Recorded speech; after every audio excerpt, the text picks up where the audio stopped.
안녕하십니까. LA 향린교회 수요잡담, 오늘은 그 19번째 시간으로 예수는 정말 재림할까? 한다면 언제? 라는 제목으로 박건영 목사님과 얘기를 나눠보도록 하겠습니다. 안녕하십니까. 오늘은 예수님의 재림에 대해서 얘기하려고 합니다.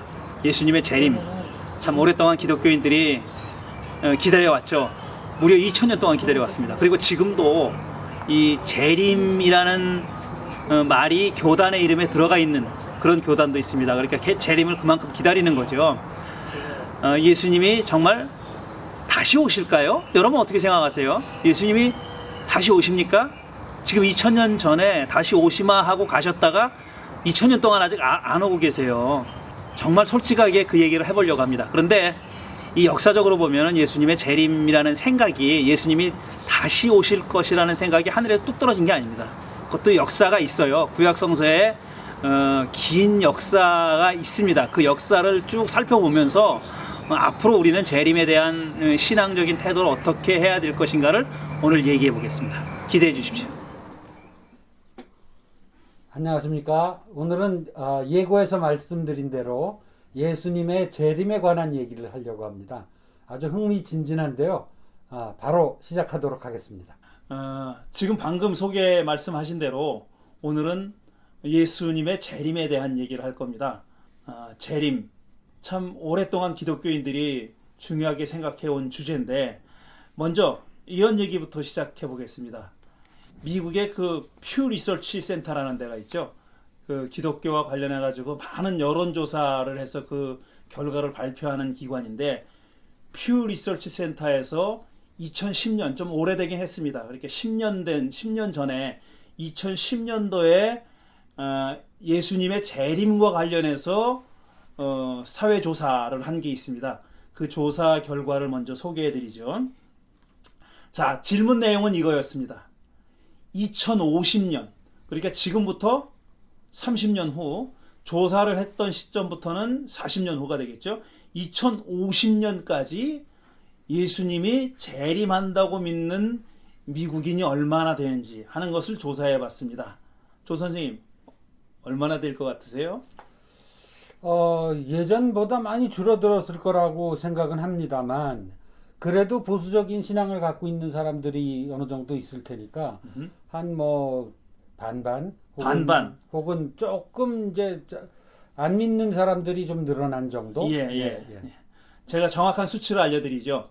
2050년까지 예수님이 재림할 거라고 믿는 미국인, 그러니까 이거는 종교하고 상관없이 모든 미국인입니다. 그러니까 조사 방법을 그렇게 했어요. 가중치를 둬가지고 조사한 겁니다. 모든 기독교인들만 조사한 거 아니고 또 비기독교인만 조사한 거 아니고 이 인구 비례해가지고 표본을 추출해가지고 조사한 건데요. 미국인 전체의 41%가 재림할 거다. 2050년까지는 예수가 재림할 거다라고 믿는다고 대답했습니다.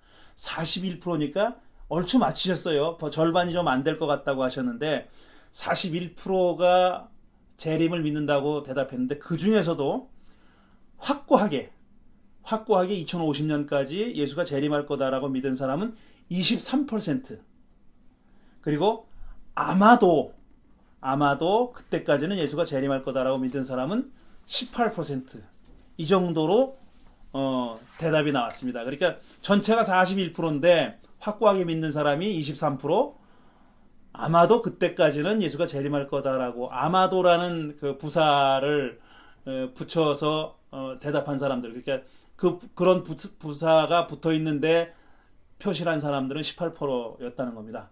그렇다면 반대로 2050년까지 예수가 재림하지 않을 거다라고 그렇게 믿는다고, 예수가 재림하지 않을 것이라고 믿는다고 대답한 미국인은 46% 정도입니다. 그러니까 한 5% 정도가 많은 겁니다.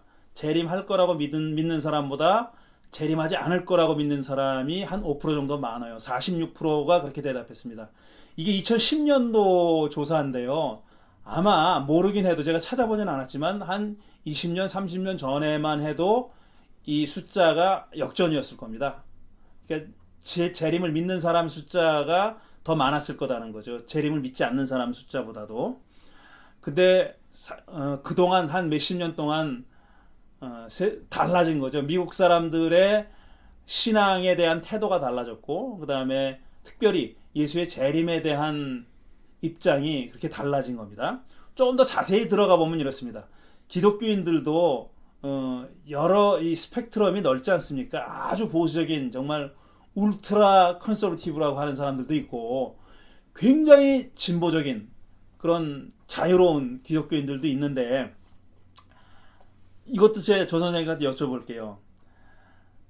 어느 쪽이 더 예수님의 재림을 더 확고하게 믿을 것 같아요? 보수적인 사람과 그 다음에 진보적인 사람, 이렇게 둘로 나누면 어느 쪽일 것 뭐 같습니까? 아무래도 보수적인 신앙 가진 사람이 더 많이 믿겠죠. 예, 네. 제가 어리석은 질문했군요.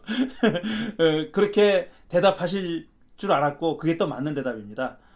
이 흔히 말해서 복음주의라고 부르는, 사실상은 좀 보수적인 그런 백인 개신교인들, 요건 백인들만을 대상으로 물어본 건데요. 보수적인 백인 개신교인들은 58%가 2050년 안에 예수님이 재림한다고 했고, 그 다음에 주류 개신교인들은, 이렇게 주류 개신교인이라는 거는 주류 교단을 얘기하는 겁니다. 장로교, 그리고 PCUSA, UMC, 연합감리교회, 그 다음에 제자회, 성공회, UCC, 이런 교단들이 대표적인 이 주류 기독교라고 부릅니다. 주류 개신교라고 부르는데, 유나이티드 처치 오브 크라이스트, 아주 진보적인 교단이죠. 그 다음에 에피스코팔 처치, 이것도 성공회도 굉장히 진보적인 교단이죠. 그 다음에 제자회, 디사이플스 처치, 여기도 그렇고요. 그 다음에 UMC, 유나이티드 메소디스트 처치, 그 다음에 PCUSA, 프레스비테리안 처치, 요 5개 교단을 주류, 흔히 말해서 메인라인 디나미네이션이라고 부릅니다. 여기 속한 기독교인들은 27%라고 대답했어요. 그러니까 보수적인 기독교인들은 58%, 그 다음에 주류 기독교인들은 27%니까 뭐 한 2배 정도 되는 거죠. 2배 많은 숫자의 복음주의 계열이 더 예수님의 재림을 믿고 있는 겁니다. 그 중간에 카톨릭이 있습니다. 카톨릭 교회는 한 32% 정도가 2050년 안에 예수가 재림한다, 이렇게 대답을 했다는 겁니다. 자, 이게 지금 이 미국의, 한국 통계는 제가 뭐 조사한 데가 있을 텐데 못 봤고요. 미국 통계, 그것도 10년 전 통계이긴 하지만 대체로 예수님의 재림을 어떻게 생각하고 있느냐 하는 지도가 이 정도로 대충은 그려지는 것이라고 생각합니다. 한 41대 46대고요. 그 다음에 38대, 또 확실히 믿는 퍼센트가 23대 18. 그 다음에 보수적인 개신교인이 58%대 주류 기독교인들, 그러니까 좀 리버럴한 기독교인들이 27%, 이 정도 되는 겁니다. 이게 우리 현황이고, 미국 사람들의, 미국인들의 재림에 대한 태도입니다. 그러면은 그 다음으로 이제 성서가 예수의 재림에 대해서 어떻게 얘기하고 있느냐 하는 것을 살펴보는 게 순서겠죠. 성서 여러 구절 가운데 지금 성서의 예수의 재림에 대해서는 물론 당연히 신약 성경에 나옵니다.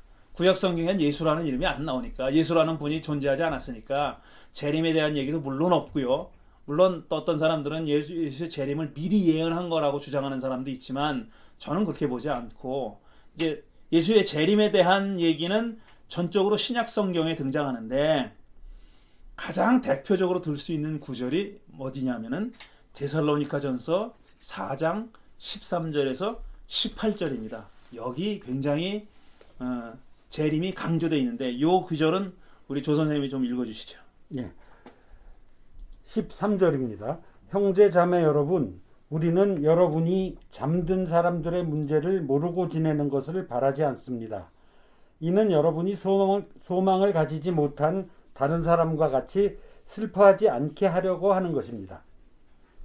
우리는 예수께서 죽으셨다가 살아나신 것을 믿습니다.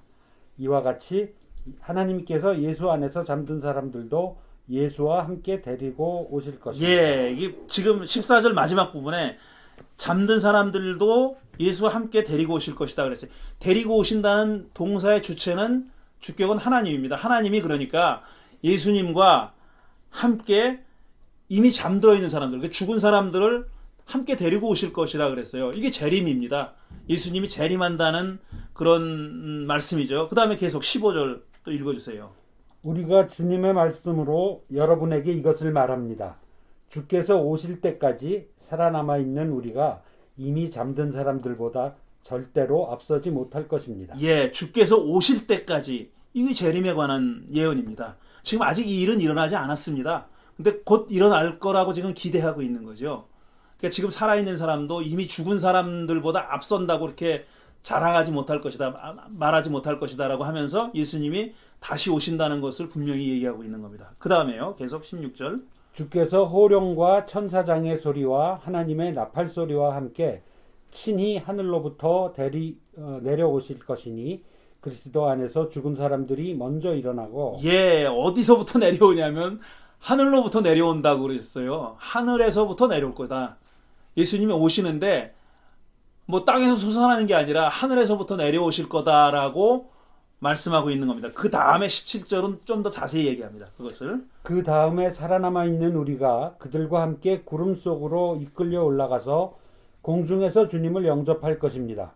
그리하여 우리가 항상 주와 함께 있을 것입니다. 예, 바로 이게 90년대에도 한국에서 소동이 벌어진 적이 있었던 휴거 얘기입니다.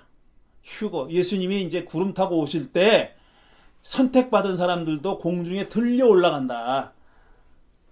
우리가 공중에서 주님을 영접할 것이다 라고 그랬잖아요. 그래서 지금 이 데살로니가 전서의 말씀을 글자 그대로 해석을 해가지고 휴거가 뭐 1992년 언제든 날짜는 잊어버렸습니다. 이장님이라는 자가 그날 휴거가 일어난다 그러고 사람들을 모았죠. 그래가지고 뭐 돈도 엄청 벌고 그랬잖아요.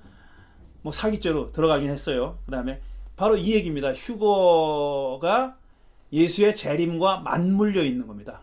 그냥 예수님이 재림하는데 처음에 오셨을 때처럼 아무도 모르게, 많은 사람들이 모르는 상태에서 그냥 들에서 양을 치던 목자들한테만 천사를 통해서 알려졌잖아요. 그래서 경배하러 갔지 않습니까?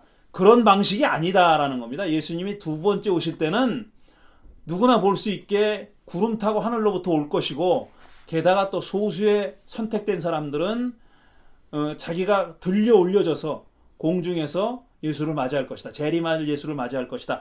라고 지금 데살로니가 전서에 그렇게 표현되어 있는 겁니다. 그래서 이 데살로니가 전서를 쓴 바울은 이런 말로 마무리를 짓습니다. 그러므로 여러분은 이런 말로 서로 위로하십시오.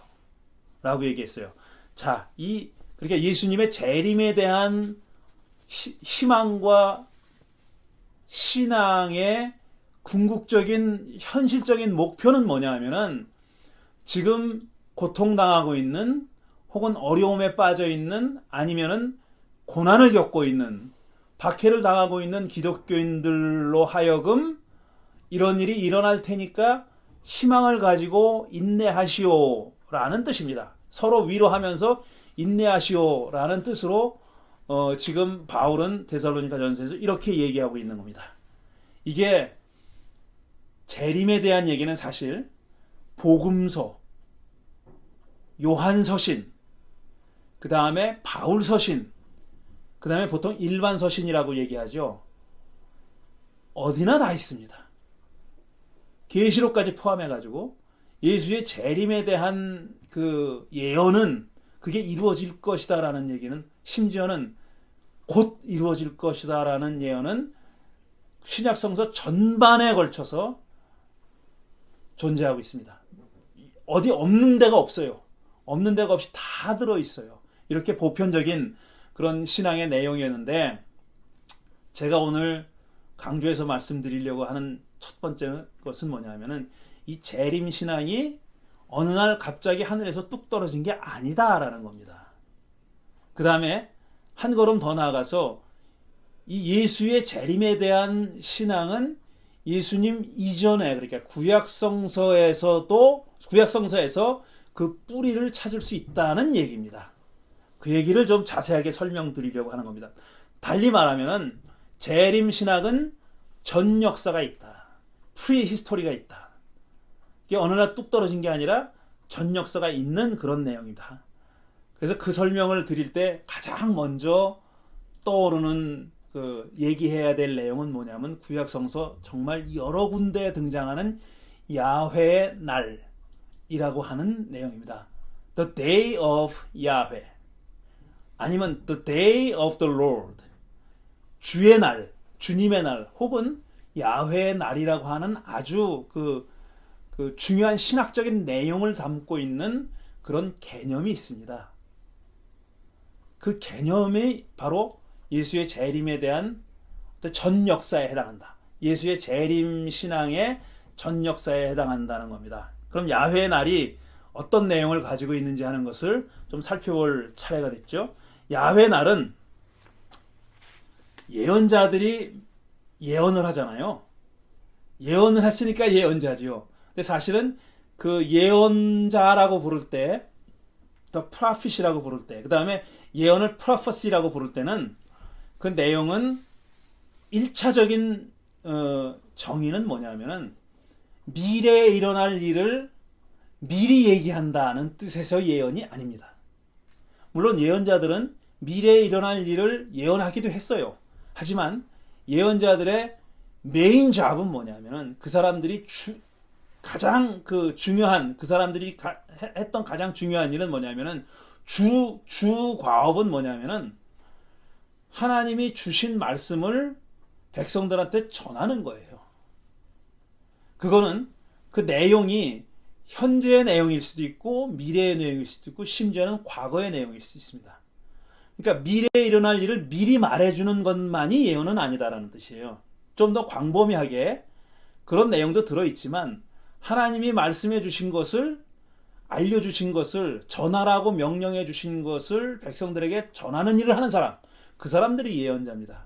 그래서 예언자들의 예언의 내용은 1차적인 타겟이 누구냐면은 동시대 사람입니다.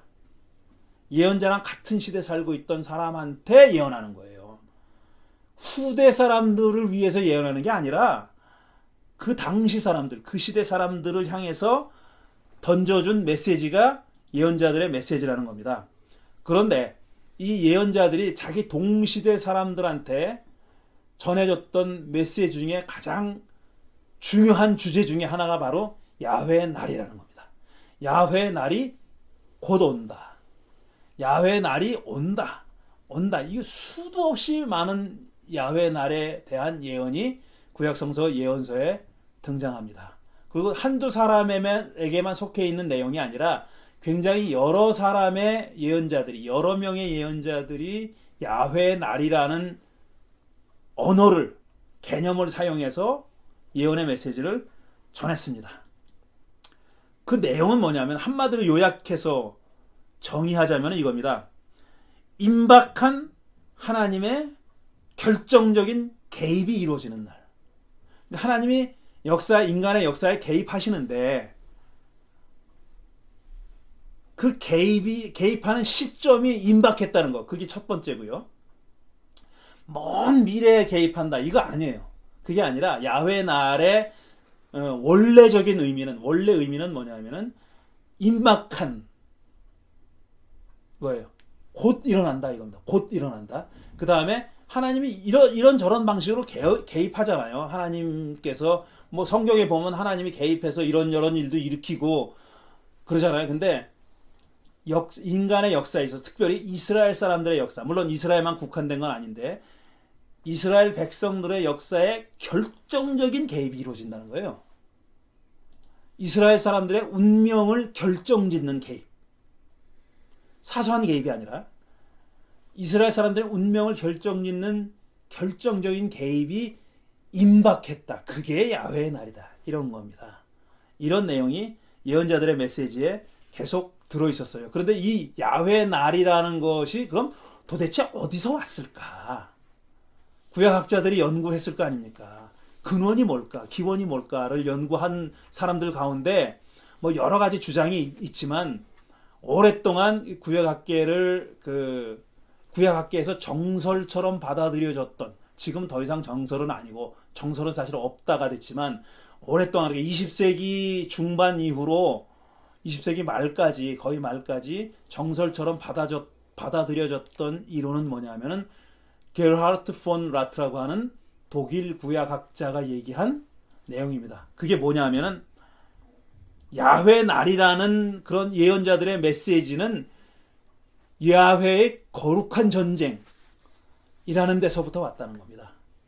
야훼의 거룩한 전쟁은 야훼 하나님이 이스라엘 사람들이 이민족과 싸우는 그런 데서 백성들은 가만히 있는데 하나님이 다 이겨줬다는 거예요. 그게 야훼 전쟁이에요. 혹은 거룩한 전쟁이라고 부르는 겁니다. 지금 여러분이 조금 아까 바로 책 표지를 보셨는데 한번 다시 올려주실래요? 예, Holy War in Ancient Israel이라고 하는 책입니다. 이 사실 원래는 독일어로 쓰여진 책이고 영어 번역인데 밑에 게르하트 폰 라트라는 그 저자의 이름 있죠. 이 사람이 쓴 책입니다. 그러니까 구약 성서에서 고대 이스라엘 사람들 특히 예언 전승에 있어서 거룩한 전쟁이라는, 그러니까 백성들은 가만히 있었는데 야훼가 다 싸워서 이겨줬다라는 그런 전승이, 그런 트래디션이 굉장히 강하게 살아남아 있었고, 이 폰라트라는 사람의 주장에 의하면은 야훼의 날은 거기서 비롯됐다는 겁니다. 이게 거룩한 전쟁에서 야훼가 결정적으로 개입해서 이기잖아요. 그러니까 거기서부터 야훼 날이라는 게 사실 확대되어 왔다라고 하는 겁니다. 그러니까 제가 말씀드리고 싶은 것은 이 야훼 날이라는 그 신학적인 개념이 중요한 신학적인 주제인데, 그게 어느 하루 아침에 뚝 떨어진 게 아니고, 따라서 제 주장에 의하면은 예수의 재림의 근원이라고 할 수 있는, 전 역사라고 할 수 있는 야훼 날이 그런 거니까 예수의 재림도 어느 날 하루 아침에 뚝 떨어져서 사람들에게 생겨난 믿음이 아니라는 얘기입니다. 전쟁하면 여호수아서고, 그래서 제가 여호수아서를 많이 얘기하는데, 그 다음에 지금 폰라트의 책을 소개해드렸는데, 그 다음에 또 하나 소개해드리고 싶은 책이 바로 이겁니다. 캐런 암스트롱의 Holy War라는 책이에요. 자, 여러분 표지를 보고 계시는데, 이 Holy War in Ancient Israel이라는 폰라트의 책이 고전적인 책이라면은, 이 캐런 암스트롱의 Holy War, 이 거룩한 전쟁이라는 책은 뭐냐면은, 정말 이 구약 성서 이후로 기독교 시대, 중세, 현대, 근대 이르기까지 소위 하나님의 이름으로 치러졌던 전쟁에 관한 연구서입니다. 그러니까 이거는 유대인들 혹은 기독교인들만의 거룩한 전쟁이 아니라 회교인까지 포함해가지고, 아니면은 우리가 크게 생각하지 않는 소위 3대 종교, 4대 종교에 속해 있지 않은 다른 자잘한 그런 종교에서까지도 신의 이름으로, 절대자의 이름으로 치러졌던 종교의 역사를 다룬 책입니다. 굉장히 좋은 책이에요. 주로 여기서는 이 책은 십자군 전쟁 얘기를 다루긴 하지만 굉장히 중요한 그런 연구서인데 정말 읽어볼 만한 가치가 있는 그런 책입니다. 이런 것들입니다. 이런 것들과 야훼의 날이 결코 동떨어진 이야기가 아니라 예수의 재림도 그것들과 동떨어진 얘기가 아니다라는 얘기를 제가 드린 겁니다. 자, 그럼 이 야훼 날에 대해서 조금만 더 살펴볼 텐데, 이 야훼 날이 여러 번 여러 사람에 의해서 언급된다고 말씀드렸는데, 역사적으로 보면 제일 처음 언급한 사람을 학자들은 아모스라고 생각합니다.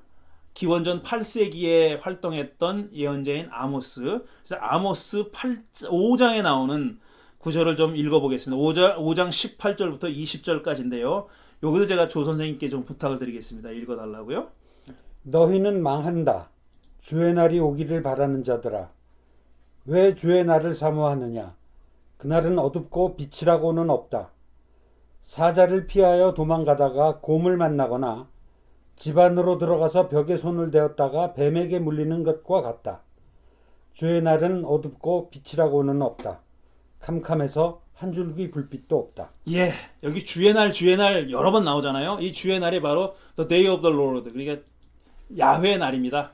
야훼라는 이름을 발음 안 하려고 했으니까 이제 The Lord라고, 주라고 이렇게 많이 번역을 했죠. 근데 구약 성경에도 주의 날이라고 사용된 그런 경우도 많이 있어요. 야훼라는 이름을 사용하지 않고요. 주의 날이 오기를 바라는 자들을 왜 사모하느냐 그랬어요. 그러니까 제가 지금 말씀드렸죠. 기록으로 남아있는 주의 날에 대한 최초의 언급이 아모스인데, 아모스가 이걸 기록하기 전에 훨씬 전부터 이스라엘 사람들은 주의 날을 고대하고 있었던 겁니다. 야훼 날이 오기를 고대하고 있었던 거예요. 그날이 어떤 날인 줄 알고 그렇게 고대했느냐? 이건 구원해주는 날이라고 생각한 거죠. 야훼 하나님이 결정적으로 자기들 역사에 개입해가지고 우리를 구원해주는 날. 마치 사사기에 나오는 사사들을 통해서 하신 것처럼, 사사들을 통해서 야훼가 하신 것처럼, 사사들은 그랬잖아요. 이민족이 쳐들어왔어요. 쳐들어왔는데 계속 고통을 당하죠. 그러다가 이 백성들이 하나님께 울부짖습니다. 못 살겠습니다. 우리 살려주세요. 막 울부짖으니까 하나님이 사사를 보내요. 사사를 보내가지고 이민족을 물리쳐요. 그래서 한동안 평화의 시대가 오죠. 그러다가 또 이 사람들이 또 배교합니다. 그렇게 하나님 또 벌을 주죠. 이민족을 통해 가지고 심판해요. 그래서 못 살게 굴고 억압을 당하게 만들죠. 그럼 또 이 백성들이 또 울부짖죠. 그러면 하나님이 또 사사를 보내. 이게 쳇바퀴처럼 반복되는 게 사사기 스토리인데, 거기서 비롯됐는지 어쨌는지 정확하게는 알 수 없지만, 이 오랫동안 이스라엘 사람들에게 기원전 8세기 아모스가 이 예언을 하기 전 오랫동안 이 사람들은 야훼 날 그러면 그때처럼, 옛날처럼, 사사 시대처럼 하나님이 우리를 구원해 주는 날, 이렇게 생각하고 있었던 거예요. 야훼 날은 곧 우리를 살려주는 날, 우리를 구해주는 날, 구원해주는 날. 그런데 이 아모스는 그런 이스라엘 사람들의 통속적인, 전통적인 신앙을 확 뒤집어 놓습니다. 너희는 망한다. 주의 날이 오기를 바라는 자들아. 왜 그날을 니들 사모해? 그날이 구원의 날이라고 웃기지 마라. 그거 아니거든. 니네들 심판하시는 날이거든. 이런 메시지를 지금 아모스를 통해서 주신 겁니다. 비유를 하는 거죠. 사자를 피해 도망치다가 곰을 만나거나 벽에 손을 댔다가 뱀한테 물리는 것 같다. 흔히 빛의 날이라고 생각하는데 그날은 사실은 어둡고 빛이라고는 없는 캄캄한 날이다. 이렇게 얘기한 겁니다. 너희들이 그렇게 바라고 고대하고 학수고대하는 그날 사실은 심판의 날이야. 니네들 하는 걸 봐. 하는 짓을 봐. 이렇게 아모스가 비판하고 있는 거죠. 그래서 지금 기원전 8세기면요. 이스라엘 사람들이 포로로 잡혀간 게 기원전 6세기 아닙니까? 586년 유다가 망한 거. 그다음에 또 북이스라엘이 망한 거는 그 721년이니까 기원전 8세기 후반이에요.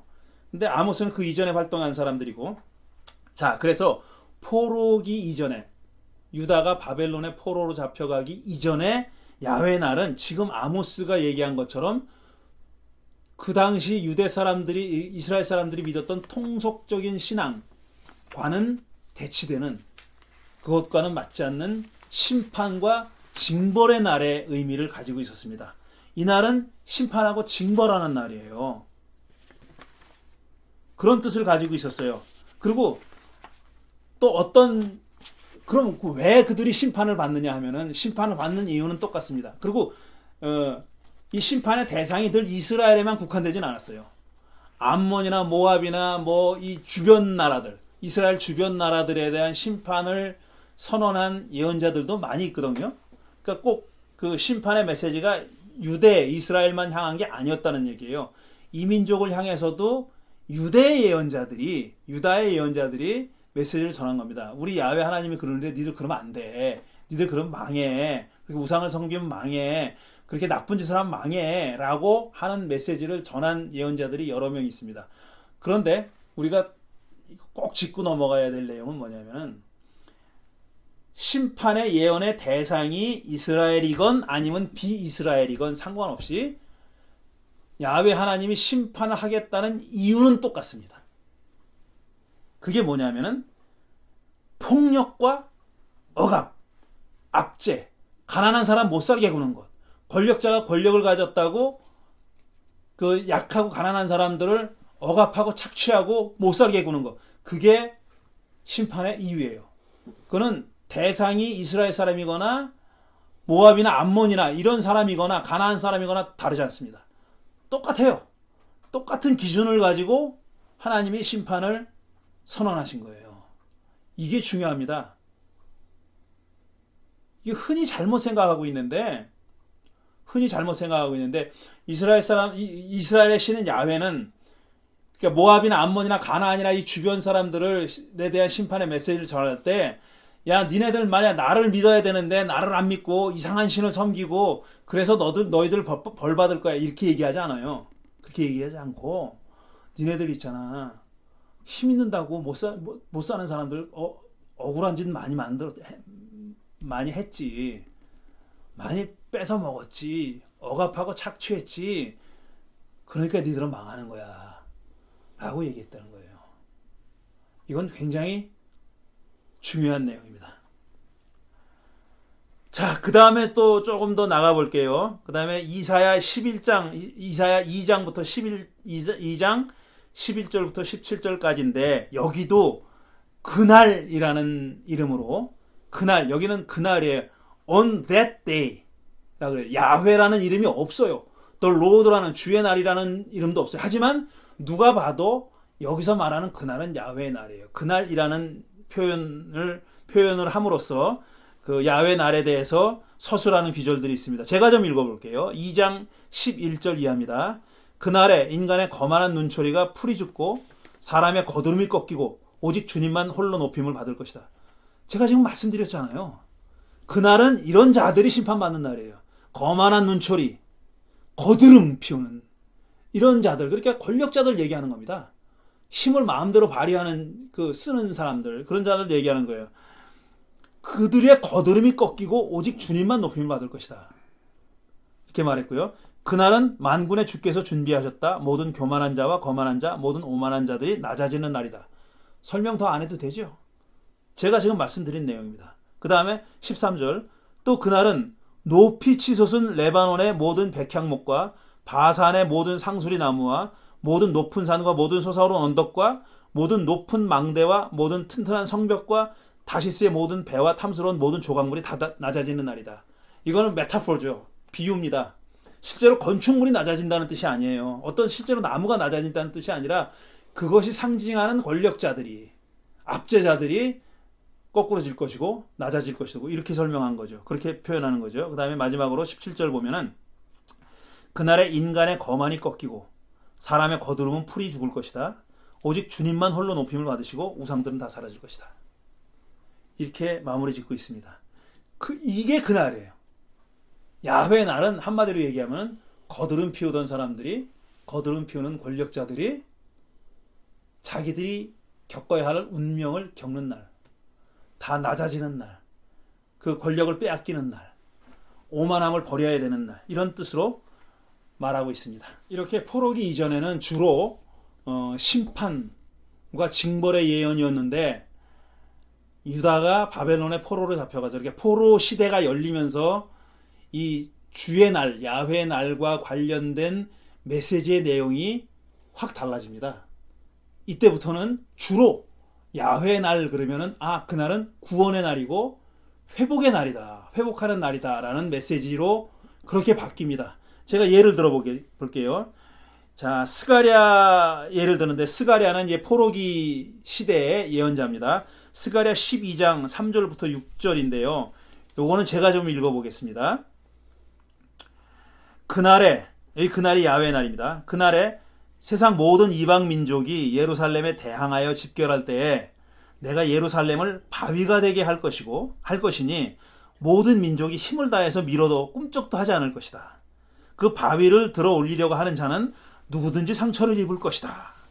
자, 이제 이스라엘에 대해서 구원의 메시지인 겁니다. 그러니까 이방 민족들이 그 예루살렘을 상징하는 바위가 있는데 그 바위를 들어서 치워버리려고 해도 꿈쩍도 안 할 것이래요. 그만큼 견고하다는 겁니다. 이제는 때가 됐고 예루살렘에 나아가서 이스라엘에 구원을 주실 때가 됐다는 겁니다. 그 다음에 4절 계속 읽으면요. 그날에 내가 모든 말을 쳐서 놀라게 하며 말탄 자를 쳐서 미치게 할 것이다. 나 주가 하는 말이다. 내가 유다 백성은 지켜 돌보겠지만 모든 이방 민족이 부리는 말들은 쳐서 눈을 멀게 하겠다.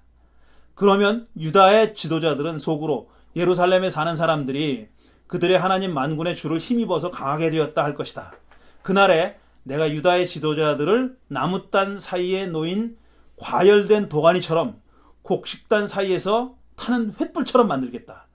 그들이 주변의 모든 민족을 좌우로 닥치는 대로 불사를 것이다. 그러나 예루살렘은 다치지 않고 제자리에 그대로 남아있을 것이다. 이게 스가랴 12장에 나오는 스가랴를 통한 야훼 메시지입니다. 제가 이 구절을 읽다 보니까 웃음이 나네요. 왜 웃음이 나냐면은 제가 이제 그 클레어먼트 공부할 때 이 스가랴 세미나를 했어요. 저를 지도해 주신 교수님이 이끄는 이 박사과정 세미나인데 이 스가랴 텍스트를 주석하는 거예요. 물론 이 스가랴를 다 나가지 못했어요. 몇 장 하다가 결국은 학기가 끝나긴 했는데 이 선택된 텍스트 중에 이 12장의 내용이 있었어요. 그 세미나가 어떻게 진행되냐면은 다 준비해 와야 돼요. 그날 다룰 텍스트에 대해서 할 수 있는 모든 말을 준비해 와야 돼요. 각자 개인이 해와야 돼요. 그래서 전반부에는 이걸 한 절씩 돌아가면서 읽고 해석합니다. 주석을 하다가 이제 그날 읽기로 되어 있는 그 연구서, 책을 또 한 사람이 발표하고 거기에 대해서 디스커션하고 이렇게 나가는데 이 텍스트였다고 저는 기억을 해요. 이 텍스트를 읽으면서 이게 얼마나 멋져. 왜 멋쩍냐면은 교수가 유대인이에요. 유대인 교수님인데 자기가 읽으면서도 웃기는 거야. 한마디로 얘기하면은 자기들 앞에 유대인들 앞에 와서 다 절할 거라는 거예요. 이방 민족들이 예루살렘은 꼼짝도 안 할 거고 뭐 이방 민족들은 다 눈먼 말 탄 사람 같을 거고 막 이렇게 나오잖아요. 그러니까 이 교수님이 이거를 해석하면서도 자기도 멋쩍어서 웃더라고.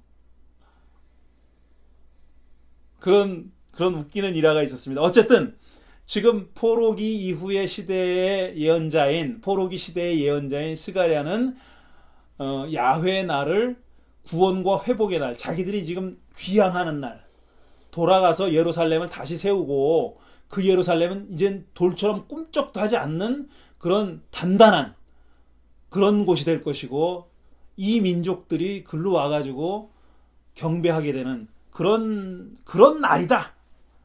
야훼의 날이 그런 날이다. 이렇게 예언하는 겁니다. 그런데 문제가 있죠. 그렇게 됐어요. 실제로 성전도 재건하고 다 됐어요. 뭐 에스라 느헤미야 시대 때 일어난 일이죠. 학개 스가랴 시대 때 일어났고 여호수아 뭐 스룹바벨 이런 사람들이 와가지고 성전도 재건하고 다 그랬어요. 그게 이제 역대기 그다음에 에스라 느헤미야에서 나오는 얘기지 않습니까? 성전도 재건됐고요. 그다음에 성벽도 다시 쌓았고 유대의 새로운 커뮤니티가 형성됐어요. 하지만 독립된 나라는 아니에요. 여전히 페르시아의 지배를 받는 페르시아 제국의 지배를 받는 하나의 속주가 된 겁니다. 속주. 그게 컬러나이즈드 된 어떤 지역이 된 거예요. 식민지화된 그런 지역이에요. 자기들이 생각해도 이스라엘 사람들이 생각해도 성전은 졌지만 예루살렘은 다 재건된 것 같지만 야훼의 날이 이루어지지 않은 거예요. 야훼의 날이 이루어졌다고 보기에는 자기들 처지가 너무 궁박해. 너무 형편없어. 그래 봐야 조공 갖다 바치고 세금 엄청 내고 자기들은 그냥 겨우겨우 근근히 살아가는 이 식민지 백성이 돼버리고 말았다는 거예요. 그러니 성전을 재건했다 해도 그걸 무슨 야훼의 날이 이루어졌다고 생각하겠습니까? 못하죠, 그렇게. 그래서 이 사람들이 생각했던 신학적인 어떤 프로젝트가 뭐냐면은 야훼의 날은 먼 미래에 이루어질 날로 그렇게 믿자.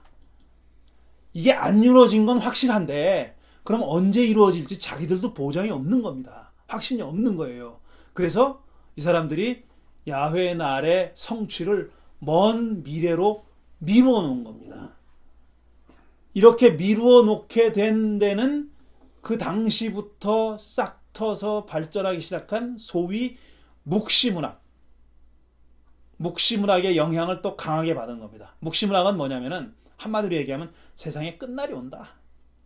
이 세상이 영구히 지속되는 게 아니라 끝날 하나님이 결정적으로 우리 역사에 개입해가지고 나쁜 놈들을 다 물리치고 억울하게 죽은 사람 다 살려내고 어떤 킹덤 오브 갓이 하나님의 왕국이 하나님이 직접 통치하는 어떤 나라가 시작된다. 그걸 믿는 게 묵시문학이거든요. 묵시록이고 묵시문학이고 묵시론자고 그렇습니다. 근데 그 영향이 또 얼버무려진 거예요. 이렇게 엮어져 가지고 야훼 날이 곧 종말이다 이렇게 된 겁니다. 야훼 날이 역사의 마지막 날이다. 종말이다. 이런 신앙이 구약 성서 시대 마지막 페이스에서 마지막 시기에서 등장하기 시작합니다. 그리고 구약이 끝나고 신약이 시작되기 전까지 한 200여 년 동안의 기간 동안 200여 년의 기간 동안 그 묵시문학이 계속 발전합니다. 우리 성경에는 없죠, 그게. 우리 성경에는 빠져있는 기간이죠. 그렇게 마지막 구약의 마지막 책인 우리는 말라기고 그 다음에 이스라엘 사람들은 역대기인데 그 시간이 끝나고 신약이 시작될 때까지는 그 기간 중에 일어났던 일을 성경에서는 찾아볼 수 없어요. 근데 그 기간 동안 일어났던 이 사건 중에 가장 큰 사건이 뭐냐면 묵시문학의 발전입니다. 야훼의 날과 묵시문학이 그렇게 결합이 된 겁니다. 여기까지 혹시 제가 일사천리를 그냥 쫙 진행했는데 조 선생님은 지금 목도 좀 아프신 것 같고 예. 뭐 혹시 질문이 있거나 코멘트 하실 내용이 있으면 왜냐하면 그 다음에 신약으로 들어갈 거거든요. 근데 이제 오늘의 주제는 예수님의 재림에 관한 것인데 그 재림이라는 걸 얘기하고 하는 그 신앙적 뿌리가 구약 시대의 이 주의 날 또 그거를 이제 묵시문학까지 오면서 뒤로 미뤄지게 되는 그러니까 재림의 개념이 이제 좀 더 구체적으로 들어가게 되는 부분을 지금 말씀해주고 계신 것 같은데 예. 그 이스라엘 사람들의 그 생각에 예수님 이전에 이미 재림의 개념이 완전히 들어갔다는 얘기를 지금 하고 계시는 겁니다. 아닙니다. 아직까지 재림은 아니고 일단 초림이 있어야 재림이 있는 거잖아요. 예수님이 처음 오셔야 그 다음에 두 번째 오시는 건데 아직 오시지 않았죠. 근데 그때까지만 해도 이스라엘 사람들의 신앙 가운데는 특히 묵시록의 영향, 묵시문학의 영향을 많이 받은 신앙 가운데서는 이 역사의 끝날, 야훼 날이 그때 성취되는 역사의 끝날은 생각했지만 그것과 예수의 재림을 연결시키진 않았죠, 당연히. 그거야 근데 뭐. 그거는 그 둘을 연결시킨 것이 기독교인들이고 기독교인들이 예수의 재림을 기다리게 된 근거가 뭐냐면은 예를 들어 야훼 날 같은 게 없었더라면은 전혀 생소한 새로운 개념이에요. 새로운 사건을 기다리는 겁니다. 전례가 없었던 아무 전 역사가 없었던 사건을 기다리는 건데 그게 아니었다는 겁니다. 이미 야훼 날이라는 신앙이 이스라엘 사람들의 묵시록을 중심으로 한 신앙에 자리 잡고 있었기 때문에 예수의 재림을 기대하는 것이 훨씬 더 쉽고 자연스러웠다는 거죠. 그러니까 전혀 뜬금없는 그런 신앙이 아니었다라는 그런 말씀을 드리는 겁니다. 이제부터 그럼 신약 얘기를 해볼 텐데 오히려 신약 얘기는 구약 얘기보다 좀 짧습니다. 자, 우리가 예수의 재림을 파루시아라고 얘기합니다. 파루시아라는 말을 써요. 파루시아는 그리스어인데요. 파루시아라는 말의 원래 원뜻은 뭐냐면은 프레센스, 현존 혹은 arrival, 도착 아니면은 coming, 다가오는 거 이런 뜻이에요. 파루시아가 원래 그리스어로서 파루시아는 그런 뜻입니다. 그런데 이 지금 보여드리는 사진들은 재림을 형상화한 사진입니다. 사실 그 한복 입은 예수님 사진 김기창 화백의 저 그림은 재림은 아니고 승천인데 재림에 대한 그림은 없더라고요. 그래서 승천에 대한 그림을 그냥 가져왔습니다. 왼쪽에 있는 그림은 예수의 재림 때 일어날 어떤 광경을 상상해서 그린 그림이고요. 저런 그림들이 수도 없이 많이 있어요. 예수의 재림을 묘사한 그림들이 정말 수도 없이 많이 있는데 그만큼 재림 신앙이 기독교의 2000년 역사에서 중요한 어떤 역할을 했다는 것을 보여주는 거죠. 다시 파루시아로 돌아오면은 파루시아는 원래 그런 의미예요. 현존 아니면 도착 아니면 다가옴 이런 뜻인데 기독교인들이 이 파루시아라는 단어를 예수의 재림을 지칭하는 전문 용어로 사용하게 된 겁니다. 그래서 지금은 파루시아가 어떤 현존이나 도착이나 원래적인 의미보다는 예수의 재림을 가리키는 그런 전문 용어로 사용되고 있습니다. 그 재림을 표현하는 말도 신약 성서에 이미 그리스도의 날이라는 말도 있고 Day of Christ라는 말도 있고 그 다음에 Day of the Lord 구약 성서처럼 주의 날이라고 표현한 것도 있고 그 다음에 구약도 마찬가지지 않습니까? 그날 on that day 그랬잖아요. that day 그날이라는 말로도 표현했습니다. 이것만 봐도요. 제가 조금 과장해서 말하면 이렇게 사용된 단어만 봐도 구약 성서의 야훼 날과 무관하지 않다는 것을 우리가 짐작해 볼 수 있습니다. 예수의 재림을 가리키는 이런 말들이 그 재림의 날을 가리키는 이런 말들이 구약 성서에서 야훼의 날을 지칭할 때 쓴 단어들과 동일하다는 것만 봐도 둘 사이의 관계가 그렇게 멀지 않다는 것을 우리가 짐작할 수 있는 겁니다. 자, 그래서 예수의 재림에 대한 얘기는 서두에서 말씀드렸듯이 없는 데가 없어요. 공관복음서에도 있고 요한복음서에도 있고 그 다음에 바울 서신에도 있고 요한 서신에도 있고 공동서신에도 있습니다. 일반 서신, 공동서신에도 있고 무엇보다도 마지막에 요한계시록에 참 많이 있어요. 그러니까 이것만 봐도 초대교회의 그리스도교 공동체의 신앙의 색깔이 굉장히 다양했어요. 이거는 따로 사실 말씀을 드릴 만한 주제이긴 하지만 우리는 초대교회 그러면 다 하나로 동질적이었다고 생각하는데 천만의 말씀입니다. 1세기, 2세기의 그리스도 교회는 정말 다양한 색깔을 가지고 있는 다양한 특징을 가지고 있는 공동체들이 혼재하고 있었어요. 어떤 공동체는 굉장히 바울적인 공동체가 있었던 반면에 또 어떤 공동체는 요한복음과 요한서신적인 거기서 말하고 있는 신앙에 가까운 공동체가 있었고 또 어떤 공동체는 그 예수님의 제자인 야고보의 친화적인 가까운 그런 공동체가 있었어요. 예수님의 제자 야고보는 사실 굉장히 SNF파에 가까운 유대교 전통 신앙에 가까운 그런 사람이었습니다. 그쪽도 있었고요. 또 한 가지 빠뜨릴 수 없는 게 영지주의적인 성향이 가까운 그런 기독교 공동체도 있어요. 그렇게 다양한 공동체가 있었어요.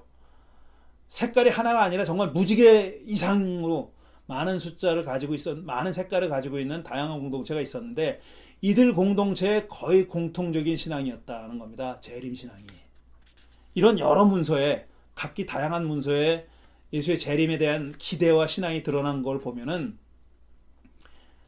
일반적인 신앙의 내용, 공통적인 신앙의 내용이었다는 것을 짐작할 수 있습니다. 그런데 예수님이 이 재림, 당신의 재림에 대해서 말씀하신 거로 되어 있어요.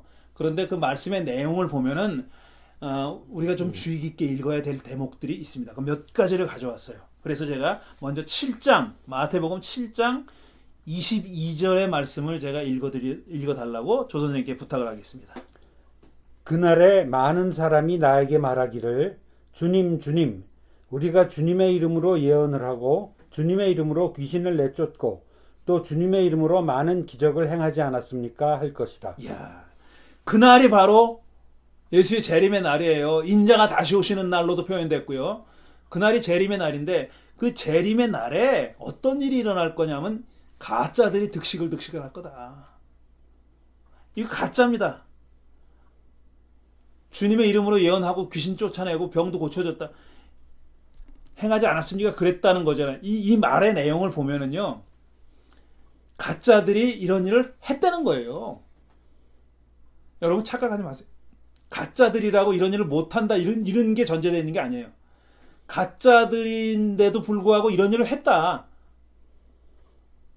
그렇게 얘기하는 거예요. 주님한테 와가지고 재림하시는 주님한테 와가지고 예수의 제자를 자처하는 사람들이 이런 짓을 했다는 겁니다. 이런 행동을 다 했는데 왜 나를 내치십니까? 이런 뜻 아니에요. 왜 나를 모른 척 하십니까? 이런 뜻 아닙니까? 그러니까 이런 일이 일어났다는 거예요. 이런 일이 일어나지만 현혹되지 말아라는 뜻이에요. 거짓말한다는 뜻이 아니라 가짜로 사기친다는 뜻이 아니라 실제로 이런 일이 일어나도 놀라지 말아라. 얘네들도 가짜다. 심지어는 그런 일을 했다 손치더라도 가짜다. 이건 사람들이 생각하는 거랑은 좀 많이 다른 거죠. 이게 진짜라고 생각하잖아요. 보통 이런 행동을 하는 사람들은. 근데 예수님은 전혀 다르게 얘기했습니다. 그 다음에 또 한 구절이 있는데 데살로니가 전서, 아까도 읽었죠. 데살로니가 전서의 부분 읽었는데 다른 기절입니다. 5장 1절부터 3절까지. 형제 자매 여러분, 그때와 시기를 두고서는 여러분에게 더 쓸 필요가 없겠습니다. 주님의 날이 밤의 도둑처럼 온다는 것을 여러분이 잘 알고 있습니다. 사람들이 평안하다, 안전하다 하고 말할 그때에 아기를 뵌 여인에게 해산의 진통이 오는 것과 같이 갑자기 멸망이 그들에게 닥칠 것이니 그것을 피하지 못할 것입니다. 예. 이 말씀은 뭐냐면은 언제일지 모른다라는 거예요. 언제일지 모른다. 첫째는 그날이 언제일지 모른다라는 얘기고, 그 다음에 전혀 예기치 않을 때 올 거다. 보통 징조를 얘기하잖아요. 예수님도 심지어는 복음서에서 소유연서의 그 징조에 대해서 얘기해서 이런 징조가 일어날 것이다. 하지만 아직은 끝이 아니다 그러죠. 예수님 말씀도. 하지만 그런 일이 일어나도 아직은 조금 시간이 있어야 된다. 조금 더 기다려야 된다라고 말씀하셨어요. 근데 이 데살로니가 전서에서 사도 바울은 뭐라고 얘기하냐면 도둑같이 올 거라고 그랬어요. 그날이 도둑처럼 올 거다. 아무도 기대하지 않았던 때 올 거다. 그렇게 말했어요. 모르는 겁니다. 그날이 언제 올지. 그날을 그렇게 측정하고 계산하고 하는 것은 어리석은 짓이다 하는 거예요. 이 귀절을 읽을 때마다 사실은 한 개신교 한 교단이 그런 일을 했었죠. 1800 몇 년인가에 그런 일을 했었습니다. 날짜를 딱 찍어서 그날 예수님이 재림한다 해가지고 어디서 기다리고 있었는데 안 왔죠. 안 와서 그 교단이 굉장히 큰 그 위기에 처한 적이 있었습니다. 어쨌든 이런 얘기입니다. 예수님은 당신의 재림에 대해서 얘기하신 걸로 돼 있어요. 분명히 복음서에 그렇게 얘기하셨어요. 예수님이 하신 걸로 돼 있는데, 하지만 항상 그 뭐라 그럴까, 단서를 다셨어요. 단서를. 사람들이 보편적으로 믿는 믿음, 그날에 대한 믿음, 예수의 재림에 대한 믿음, 혹은 야훼 날에 대한 믿음에 항상 브레이크를 거셨어요. 그게 지금 읽어드린 마태복음 7장과 데살로니가 전서에도 분명히 나타나고 있는 겁니다. 아무도 모른다, 도적같이 온다, 그 다음에 거짓 그 가짜들이 횡행하고 판을 칠 거다. 그렇게 얘기했어요. 자, 그런데 이 종말이 지금까지 이루어지지 않았죠. 그러니까 예수의 재림이 지금까지 안 이루어졌어요. 2000년이 지났는데도 안 이루어졌어요. 근데 이 재림에 대한 신앙을 확고하게 보편적으로 다 가지고 있었다고 말씀드렸잖아요. 그런데 그런 초대 교회에도 당장 예수의 재림이 안 일어나니까, 예수님이 다시 안 오니까 위기를 느꼈을 거 아니에요. 이거 우리가 계속 온다고 선포했는데, 그리고 기다리고 있는데 왜 이렇게 안 오시는 거야? 올해도 안 오고 내년도 안 오고 10년 후에도 안 오고 계속 안 오시는 거예요. 그러면 교회도 그거를 어떻게 정당화해야 됐죠. 거짓말한 게 되잖아요. 아니면은 거짓말한 게 되잖아요. 그러니까 정당화하는 그런 노력을 교회가 했습니다. 저는 3가지 정도의 정당화한 그 논리를 들 수 있는데, 첫째가 뭐냐면은 예수의 재림이 이루어지는 데는 조건이 있다. 그 조건이 성숙되고 만족돼야 이루어진다라고 그렇게 얘기한 그런 귀절들이 나옵니다. 지금 흔히 백투 예루살렘 하는 사람 있잖아요. 백투 예루살렘으로 가서 복음 전해야 된다, 이런 사람들 있잖아요. 그런 사람들이 백투 예루살렘을 하는 이유는 뭐냐면은 그겁니다. 먼저 바울을 통해서도 그렇고 다른 성서 기절에도 나오죠. 이스라엘 사람들이 회복돼서 예수에게로 돌아오는 일이 먼저 일어나야 종말이 일어난다. 예수가 재림한다. 이렇게 믿게 됐어요. 그러니까 지금도 백투 이스라엘 하는 겁니다. 백투 예루살렘 해가지고 유대인들을 선교하겠다고, 유대인들 전도하겠다고 가는 거예요.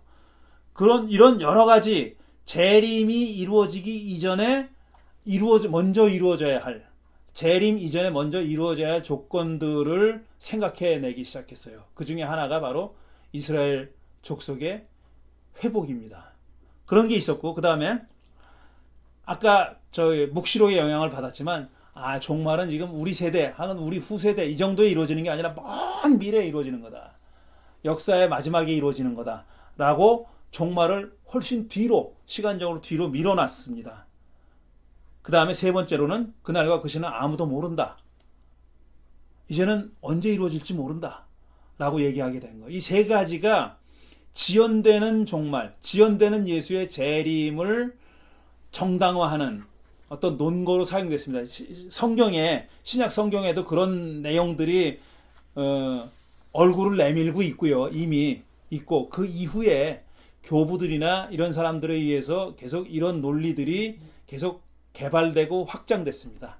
그래서 계속 기다려라, 여전히 기다려라 하는 겁니다. 그날 그 시간 아무도 모르니까 기다려라, 먼 미래의 일이니까 기다려라, 이런저런 조건이 이루어지니까 그 조건부터 만들자, 이렇게 된 겁니다. 저는 이해할 수 있어요. 이런 논리들을 만들어낸 그들의 우리 믿음의 선조들의 마음을 이해할 수 있어요. 그렇지만 저는 이거는 좀 좋지 않은 거다, 이렇게 생각합니다. 저로서는 가장 첫 그리스도인들이 재림의 지연의 직면에서 만들어낸 새로 믿게 된 신앙의 내용으로서 정말 중요한 것은 실현된 종말론이라는 거라고 믿습니다. Realized Eschatology라는 거예요. 소위 실현된 종말론. 이건 뭐냐면은 요한복음에 이미 나타나 있는 얘기예요. 이미 나타나 있는 얘기고, 공간복음서에도 있어요. 하나님 나라 여기 있다고 저기 있다고 말하지 말어. 지금 너희들 가운데 있는 거야. 예수님이 그렇게 말씀하셨잖아요. 그 다음에 이미 이루어진 거다. 네가 그렇게 믿으면 이미 이루어진 거다. 그렇게 얘기하면서 소위 루돌프 불트만이라는 사람이 강조해서 말한 내용이 뭐냐면 실현된 종말론이에요. 신약 성경 안에 그게 있다는 겁니다. 종말이 시간 길이로서의 시간, 그러니까 소위 크로놀로지, 크로노스, 길이로서의 시간의 끝에 이루어지는 게 아니라 질로서의 시간, 카이로스, 질로서의 시간, 양으로서의 시간이 아니라 어떤 하나의 실존적인 구원이 이루어지는 순간, 실존적으로 그걸 뭐라고 표현해도 회심이라고 표현해도 좋고, 불교식 용어로 깨달음이라고 표현해도 좋고, 뭐라고 표현해도 좋습니다. 나 자신이 이전의 나를 버리고 이전의 나를 포기하고 새로운 존재로 창조된 그 순간이 바로 종말이고, 그 순간이 바로 완성의 때다, 이렇게 얘기하는 거예요. 그게 실현된 종말론. 요한복음에 보면은 얼마든지 찾을 수 있는 그런 내용입니다. 근데 이게 사실은 오랫동안 기독교 역사에서 강조되지 않았어요. 왜냐하면 실현된 종말론이라는 것은 기독교의 시간관, 소위 말해서 기독교의 시간관, 창조가 있고 쭉 흘러나가다가 마지막에 역사의 종말이 다가온다는, 그러면 끝장난다는 그런 직선적인 시간관과는 배치되는 얘기거든요. 그것과는 안 맞는 얘기예요. 그런 시간은 중요하지 않다.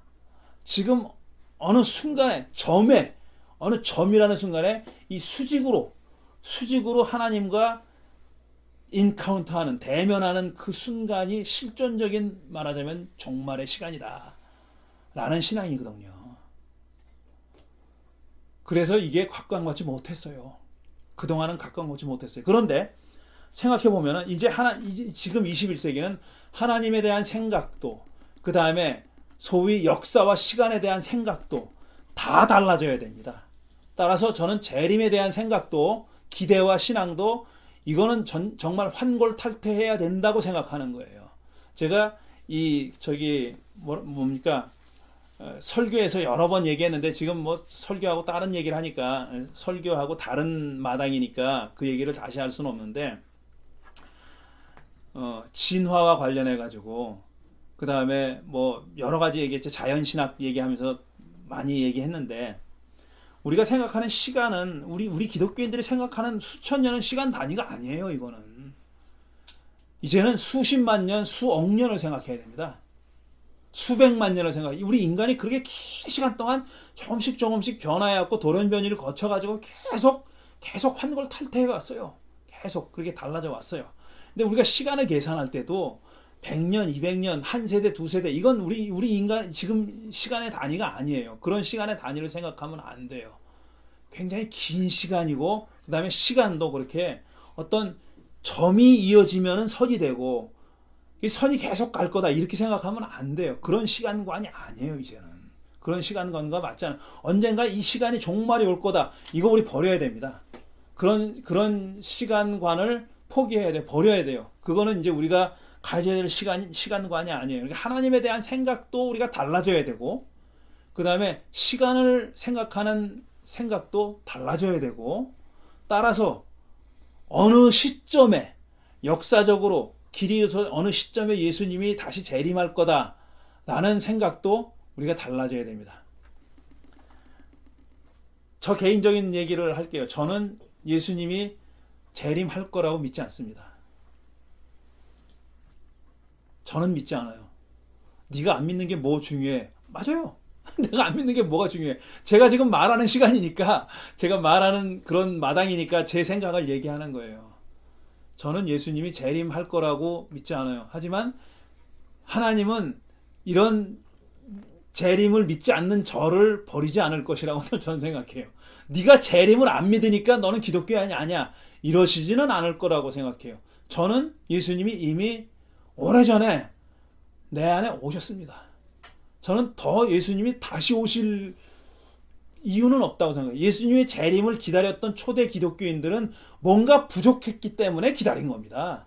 예수님이 뭔가를 끝마치지 않고 억울하게 죽었다고 믿었기 때문에, 그렇게 십자가에 달려서 죽었다고 믿었기 때문에 다시 오셔가지고 마지막 일을 다 하셔야 된다 이렇게 생각했기 때문에 믿은 거예요. 아닙니까 그게? 예수님이 비록 부활을 하셨지만 그리고 또 떠나가셨잖아요. 그리고 자기들만 남았잖아. 자기들만 남아가지고 온갖 고생을 다 하고 그냥 죽을 고생을 하고 있거든. 초대 기독교인들이 적어도 200-300년 동안 그러고 살았어요. 사자밥되고 십자가에 거꾸로 매달리고 이러고 살았다고요. 그러니까 제발 빨리 예수님이 오셔가지고 이걸 확 딱 뒤집어 줬으면 했던 겁니다. 그래서 믿었던 거예요. 근데 지금 그런 시대가 아니잖아요. 지금 그런 시대가 아니에요. 그런데 우리는 관성적으로 그 신앙을 계속 가지고 있어. 죽도록 고생하는 것도 아니야. 우리가 무슨 박해를 당해요? 박해를 당하기는? 예수님이 덜 이루신 일이 있다고 믿으세요, 여러분? 저는 그렇게 안 믿습니다. 예수님 오셔가지고 한 30여 년 살면서 하실 일 다 했다고 믿어요. 저는 더 이상 필요 없다. 그 다음에는 우리 몫이고, 우리가 살 일이고, 우리가 해야 될 일이고, 우리가 하면서 즐거움을 느끼고 행복을 느껴야 할 일이지, 뭐가 부족해가지고 예수님이 다시 오셔가지고 해주셔야 된다고 저는 믿지 않아요. 그래서 저는 예수님 재림하실 이유가 없다고 생각하는 겁니다. 하지만 이런 저라 할지라도 예수님이 만약에 재림하신다 하더라도 너 이 새끼야 너 안 믿었지? 너 나 다시 올 거 안 믿었지? 이놈 혼나봐. 이러진 않을 거라고 생각해요. 왜? 저는 그러셔도 할 수 없고 그러신다고 해도 내 생각을 제 믿음을 바꿀 이유는 전혀 없다고 생각해요. 저는 지금으로도 예수님이 충분히 당신의 일을 다 하셨습니다. 우리에게 안 보여주신 거 없고 안 가르쳐 주신 거 없고 부족한 거 없다고 생각해요. 이제는 뭐냐면 우리가 생각을 바꿔야 돼요. 우리가 생각을 바꿔야 됩니다. 우리가 무슨 언제 일어날지 모르는 재림이나 기다리고 앉아가지고 비참한 척하지 말고 무슨 이상하고 기다리는 척하지 말고 지금 우리가 할 수 있는 일이 있어요. 우리가 지금 예수 믿으면서 행복하게 살 수 있는 길이 있어요. 안 오셔도 된다니까. 예수님 안 오셔도 된다니까.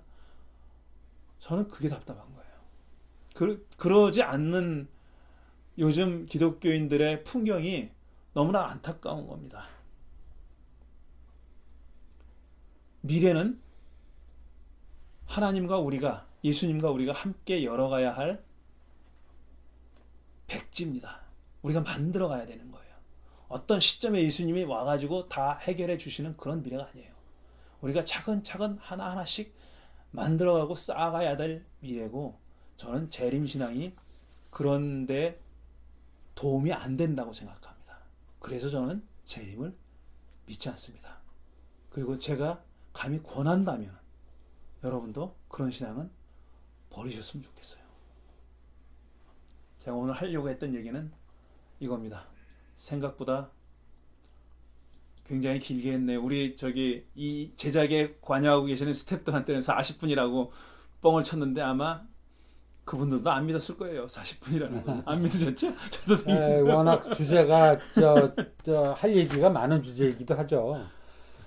그래서 이스라엘의 그 2000여 년 전 예수님의 재림을 3차원의 시간과 공간 속에서 이루어질 거라고 목매게 기다렸던 그 핍박받던 이스라엘 사람들, 그 사람들과 똑같은 시각과 신앙으로 우리가 예수님의 재림에 목매어 있을 일이 아니다.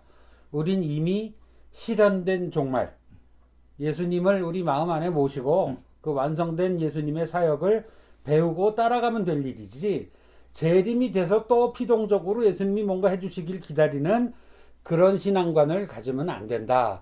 이게 아마 오늘 목사님이 하고자 하시는 얘기인 것 같습니다. 예, 맞습니다.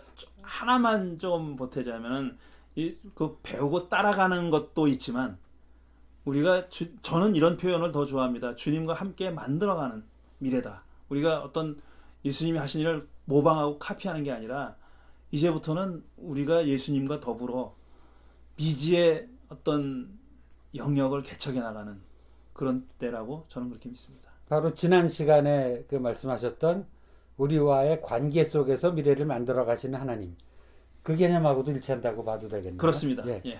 자, 오늘 종말 재림에 관한 신앙관에 대한 말씀을 들어봤는데요. 여러분 어떠세요? 저도 오늘부터는 재림 신앙 버리겠습니다. 감사합니다.